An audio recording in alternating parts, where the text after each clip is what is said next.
Hey folks, what's going on? We're back here on the channel. I'm sorry I haven't posted in the last couple days. Um, just been really rough trying to get settled and get used to living in the elements again. A good friend of mine, she come out here and she dropped off some Maxwell House coffee and just some generic brand filters. So today I'm going to show you how to make a camp coffee ready to boil ration. And basically what you're going to do is you're going to take a standard coffee filter.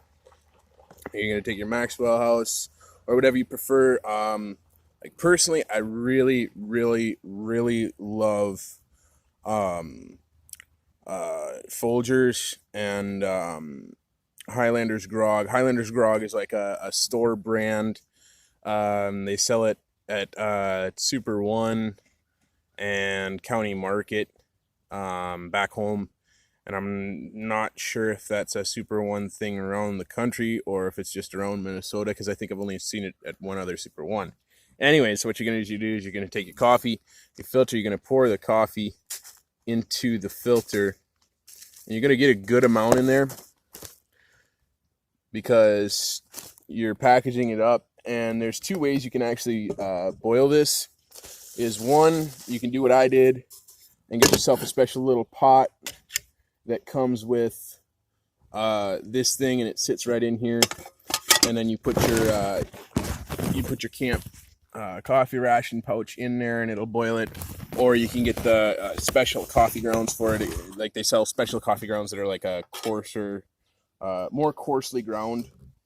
And you put that right in there, and it boils it. And I'll show you the lid here. You can actually watch it boil through this clear lid. It's really cool. I really enjoy using this thing. When I got it, it was polished silver, but now it is like polished silver with black and speckle. But I've used it quite a bit in the last, let's see, I think I got it a week ago now. Or was it? No. No, that was when I went to the store on Monday. So I've had it for about 4 days now, and it's gotten a lot of use already. I love making coffee with it. In fact, this is the first pot of the morning, and I'm already drinking it out of I'd say this is a pint pot. But it's very good. It makes really good coffee. So anyways, back to the pouch. So you're going to take your coffee filter, and you're going to kind of fold it up so that you've got something like that. Looks like kind of like a paper dumpling. And you're going to fold that top over. You're going to take your other filter and put the pouch inside that filter. And then you're going to fold this all over top of that other pouch. All right, so this is basically what this is going to do is it's going to ensure that if this inside pouch becomes split or something, you're not going to have to worry about coffee grounds everywhere in your coffee. And basically it's going to look like this. It's just going to look like a white piece of shit. Sorry, that's the best way I can describe it. So YouTube, please don't flag me or give me a red strike. I don't need that right now. So basically that's what this is supposed to look like. So we're going to take one of our bits of rope from today's morning rations, and we are going to undo that, and we can actually throw this right in the fire because that will burn. It'll dry out and burn. That's another reason I like doing it like this. And what we're going to do is we're going to put it widthways. We're going to kind of scrunch it down a little bit so that it's not bulging out. And we're going to leave about that much off the end of it. And then what we're going to do is we're just going to wrap it a couple times, and then we just tie it on top. And you want to do like a double knot, because otherwise it gets loose and it doesn't stay together, and then you worry about coffee grounds all the way through your coffee, And then basically what I'm going to do with this is I'm actually going to put it in the ration holder, or in the coffee holder. And I'm going to save this for later today. But basically, because this is a smaller coffee ground holder, I kind of have to compress the coffee pouches a little bit. But yeah, there you go. And basically that's what it's going to look like. It's going to look like two nuts with a fucking millimeter Peter on top. But it's a really great way to make coffee. This one holds 9 cups. This little kettle thing. And the other way you can do it is you can just take the same method, but you're going to put it in a pot and boil it.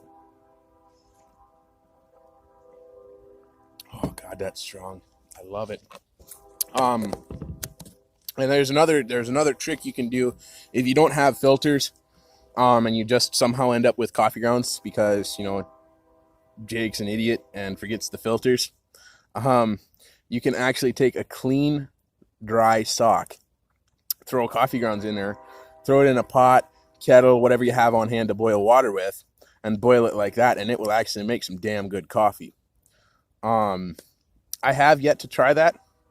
I don't really want to try that because I've only got like 3 pairs of socks right now.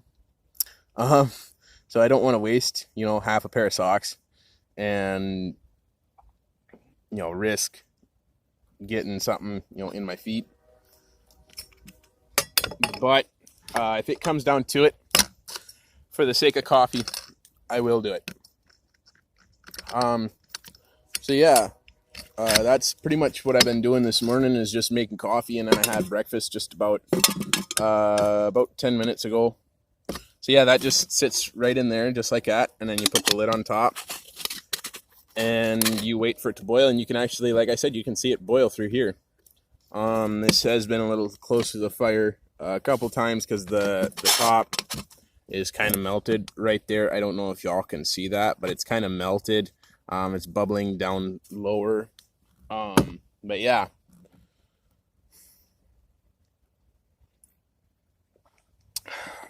Oh, another thing I wanted to talk to you guys about. So, Smoky Mountain Herbal Snuff. I saw this stuff, and this is what it looks like. I saw this stuff in a holiday, and I asked the guy, I says, you know, what's the deal with that stuff? Like, what is it? And he said, oh, it's basically like chewed, but it's to help you quit chewing.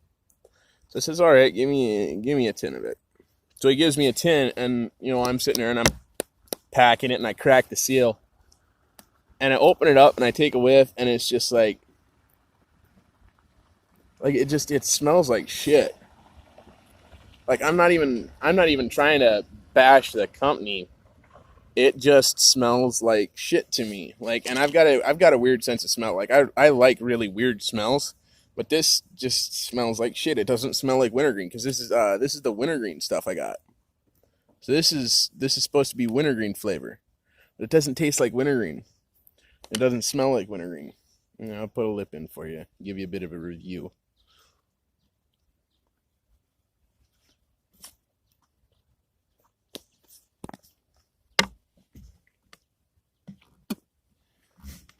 And when you spit it, it's not like that caramel color that you're used to. It's like a fucking, like, greenish gray. Oh yeah, other updates. So the job I applied for, I called him like 20 times Tuesday morning and throughout the day Tuesday, and then yesterday morning, I called him like twice.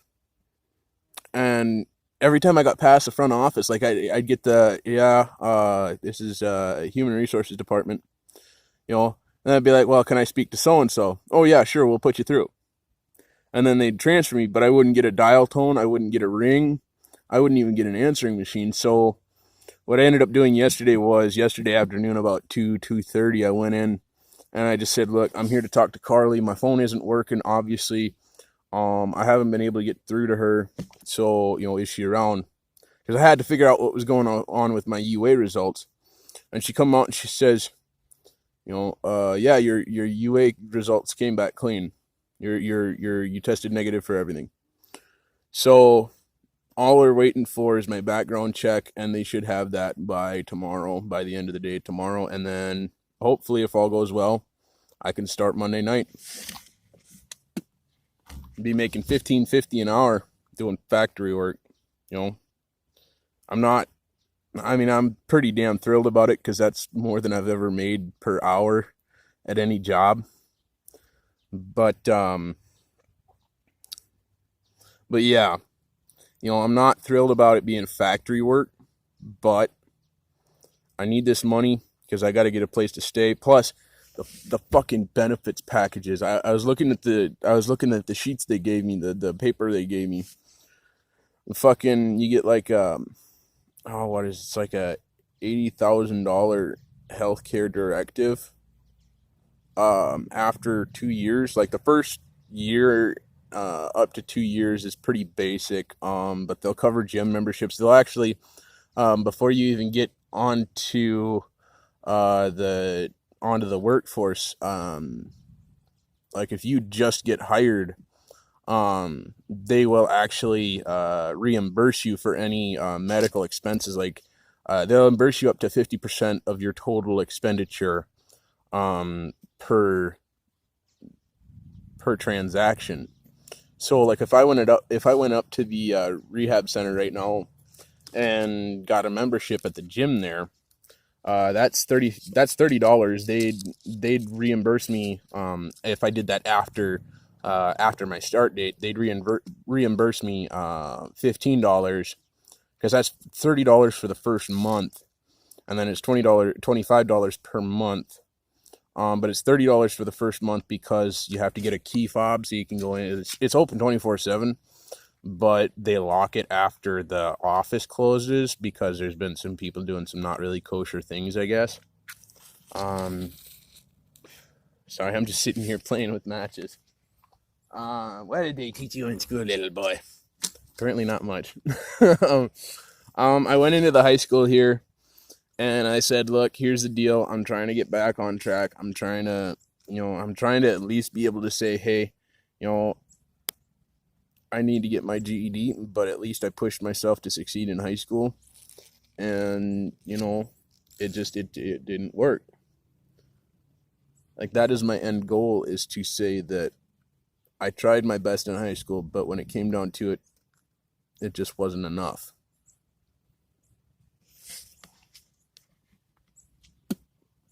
Yeah, this stuff, I mean, once you start getting it,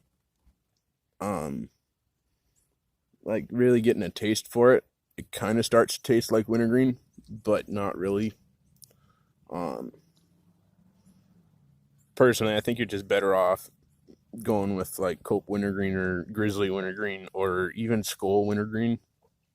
Or hell, you're even better with going for Shithorn wintergreen. Like that's how basic this stuff is. I'm not saying that's a bad thing. Like I like basic flavors, it keeps my head straight, and I don't have to worry about too many things, But no, so they told me pretty much they're gonna put me in adult basic education, which is basically just the GED program, which really kind of upset me because I wanted to give it one last shot. Yeah, I hate sitting for 8 hours a day, but with my job, I'm going to end up working night shifts, which means I'm going to be up probably 8 or 9 in the morning. And then I'm going to have to wait around till 3:30 for work to start, which actually I'd probably wait around till 2:30 because it takes me about half an hour to walk to work. And then, I got a half an hour to wait for my shift to start. So really, I've got from 8 in the morning, 9 in the morning till 2:30 just waiting around for work.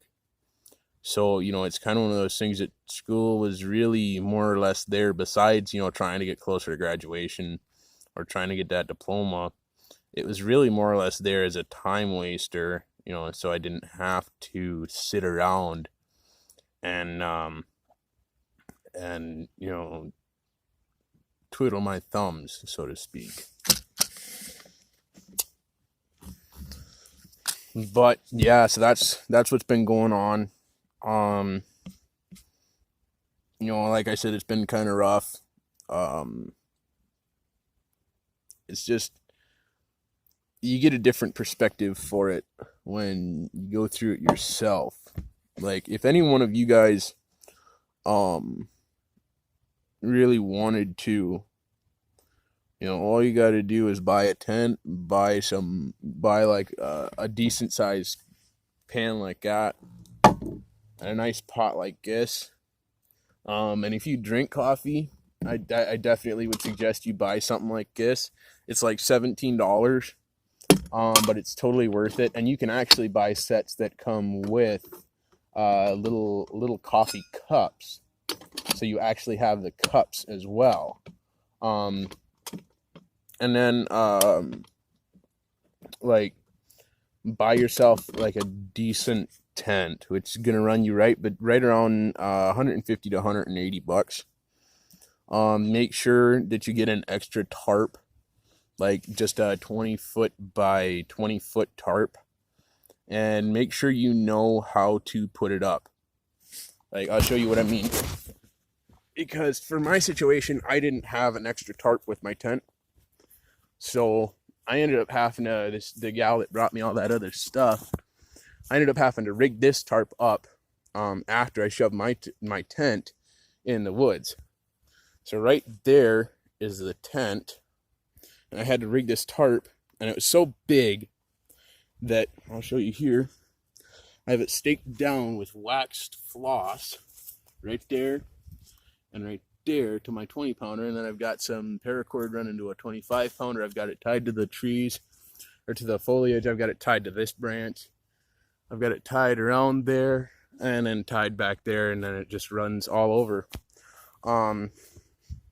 Oh, what's that? They don't teach that in high school. Oh, too bad. Anyways, but yeah, make sure you know how to set it up so that your tent doesn't get wet, because it actually did storm one night. It must have actually been probably, what was it, Sunday or Monday morning. It just hit fucking hard. That's what she said. But it hit like a motherfucker. And my tent was completely wet. There was probably a good 3 or 4 puddles inside the tent. It was just flooded. And what ended up happening was, I got up that morning and I just, you know, I went into the little shower room and kind of sat down and thought for a while. And I figured, you know what, as soon as the rain lets up, I'm just going to sop up the water with a couple of sweatshirts, go right the fuck back to sleep. And that's exactly what I did. And then that next day was Monday, and I got my check. I cashed it. I set up a P.O. box. Yeah. It's just been a really wild week. Oh, and then I bought one of them emergency sleeping bags. It's supposed to reflect like 99% of your, or 90% of your body heat. And it actually does work. It works like a dream. But yeah, so that's all for this video. I got to get heading up to the post office right after I put this fire out. But yeah, as always on this channel, stay happy, stay healthy, stay hungry, stay humble, folks.